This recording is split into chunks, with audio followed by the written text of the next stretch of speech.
ही एक रानभाजी आहे. ह्याला शेवळाची भाजी म्हणतात. ही जंगलामध्ये आपोआपच पावसाच्या सुरुवातीला आपोआप जंगलात उगवतात आणि ही डोंगराच्या झाडाझुडपात उगवली जाते. तर इथे ही जमिनीत कंद असतात ते ही शेवळा उगवली जातात. तर इथे मी शेवळाची भाजी करणार नाही, तर इथे शेवळाचा रस्सा करणार आहे. तर इथे कापायची पद्धत बघू शकता. इथे वरचं मुकुट आहे तो काढून टाकायचा, कारण तो खाजरा असतो. हे बघू शकता, हा पिवळा भाग आहे तो काढून टाकायचा आहे आणि दुसरा भाग आहे तो घ्यायचा आहे आणि वरचं भाग टोक काढून टाकायचं. आणि इथे बघू शकता अशा पद्धतीने जो खाजरा भाग आहे तो काढून टाकायचा आहे. इथे पहिली जी साल आहे ती घ्यायची आहे आणि वरच्या साली काढून टाकायच्या आहेत. ह्याला 2-3 कवर असतात.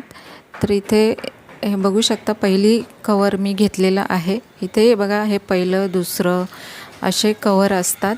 तर हे कवर काढून टाकायचे आणि पहिलं कवर घ्यायचं आहे. तर नमस्कार, माझ्या चॅनलमध्ये तुमचं खूप खूप मनापासून स्वागत आहे. तर व्हिडिओ पूर्ण पहा, व्हिडिओला एक लाईक करा आणि सबस्क्राईब करायला विसरू नका. तर इथे मी शेवळाचा रस्सा बनवत आहे. तर छान अशी शेवळा आपण कापून घेणार आहोत. इथे बघू शकता, छान आपण सर्व शेवळा कापून घेतली. इथे जे वेस्टेज कवर आहेत ते बाजूला फेकून देणार आहोत आणि जे पहिलं कवर आहे ते मी असं एकसारखं धाग्याने बांधून घेणार आहे. इथे स्वच्छ अशी धुवून घेतली आणि एका पातेल्यामध्ये पाणी घेतलं आणि पाण्यामध्ये मी उकडून घेणार आहे. हे जे सोलून घेतलेली शेवळा आहे ती आणि सालं धाग्याने बांधून घेणार आहे आणि छान असं उकडून घेणार आहोत. छान त्याचं पाणी निघतं, ते आपण त्याचा रस्सा बनवणार आहोत. तर इथे बघू शकता, मी इथे धाग्याने सालं बांधून घेतली आणि एका पातेल्यात सर्व शेवळा टाकून घेतली आणि गॅस चालू करते. इथे गॅसवर मी पातेलं ठेवून देणार आहे आणि छानपैकी शेवळा उकडून घेणार आहे. झाकण ठेवून दिलं, 10 मिनिट आपण उकडून घेणार आहोत. इथे छान आपली शेवळा उकडून झालेली आहेत. आपण शेवळा ही वाळवणार आहोत आणि वाळवूनसुद्धा शेवळ्याची भाजी होते. तर इथे मी सर्व शेवळा एका ताटामध्ये काढून घेते आणि पाणी जे उरलं त्याचा आपण रस्सा बनवणार आहोत. एका पातेलीत मी हा रस्सा काढून घेतला. पाणी, हे पाणी छान लागतं, मटणाच्या रश्श्यासारखं हे पाणी लागतं. आणि ही जी शेवळा उकडलेली आहेत ती आपण वाळत टाकणार आहोत. मी एक मोठा ताट घेतला आणि ताटामध्ये अशी पसरवली आणि उन्हात वाळत ठेवली. वाळलेली शेवळ्याच्यासुद्धा खूप छान चण्याच्या डाळीमध्ये किंवा शेंगदाण्यामध्ये खूप छान भाजी होते.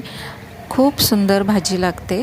पण ही भाजी खाजरी आहे, त्यामध्ये बोंडा किंवा काकडं टाकले जातात. तर इथे मी वाटण तयार केलेले खोबरं, कांदा भाजून, लसूण. तर इथे साहित्य बघूया. इथे लसूण घेतलेला आहे, दालचिनी घेतलेला आहे, कांदा एक कापून घेतलेला आहे, एक टोमॅटो कापून घेतलेला आहे, कोथिंबीर, कढीपत्ता घेतलेला आहे आणि बोंड्याचा पाला घेतलेला आहे. बोंडा टाकला की छान अशी चव येते. इथे कढईत मी तेल तापत ठेवलेलं. तेल छान तापून दिलं की त्यामध्ये 1 चमचा जिऱ्याची फोडणी दिली, 2 वेलच्या टाकल्या, दालचिनीचे 2 तुकडे टाकले, 10-12 लसणाच्या पाकळ्या टाकल्या, कढीपत्ता टाकला, 1 मोठा कांदा टाकला आणि छान असं फ्राय करून घ्यायचं आहे. तुम्ही बघू शकता, इथे कांदा खोबऱ्याचं मी वाटण करून ठेवलं होतं, ते सुद्धा छान फ्राय करून घ्यायचं आहे. छान तेल सुटेपर्यंत छान भाजून घ्यायचे. त्यामध्ये 1 टोमॅटो मी अशा उभ्या काप करून घेतलेले. टोमॅटो स्मॅश करून घ्यायचं नाही आहे.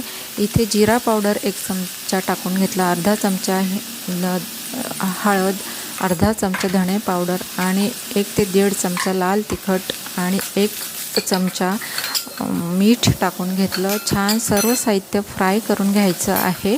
इथे बघू शकता, छान मसाले भाजून घ्यायचे आहेत आणि इथे आपण जो पाणी तयार केलेला आहे शेवळा उकडून घेतलेला, तर ते पाणी ओतून घेतलं आणि सुंदर छान अशी चव येते.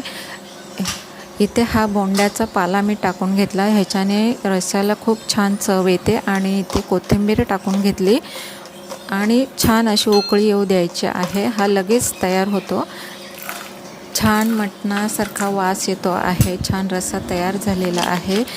तर तोपर्यंत बाय बाय.